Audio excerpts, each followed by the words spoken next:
Nachádzam sa na Vršatskom podhradí a boli sme v nejakej tej výrivke teplej a ideme sa trošku schladiť.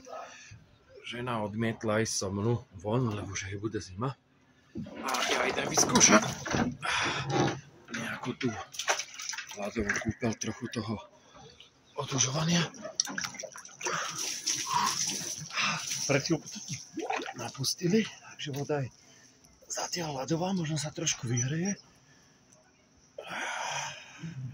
Trošku to vylejeme, keďže som objemnejší. Vonku prší.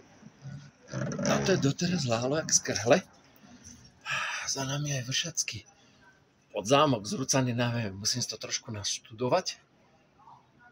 A je to tu pekné, krásne sa tu hmla, para.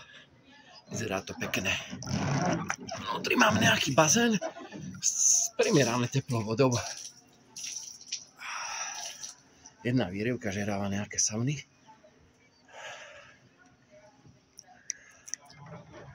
Minulý rok to bolo zaujímavejšie, pretože som akože len začínal s tým otužovaným trošku profesionálnejšie alebo amatérsky, tak respektíve, a snežilo.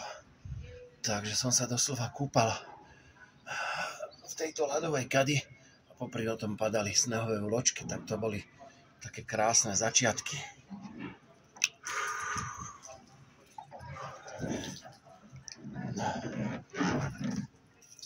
Neviem ani, čo mám ďalej povedať, no. Pozdravujem všetkých otužilcov.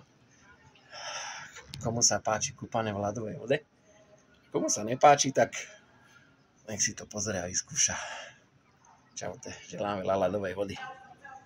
Ajde, mali ven. Ešte chvíľku prechádzka, nech sa trošku oschnem a pôjdeme sa znova kúpať do bazénika. Čau, čau.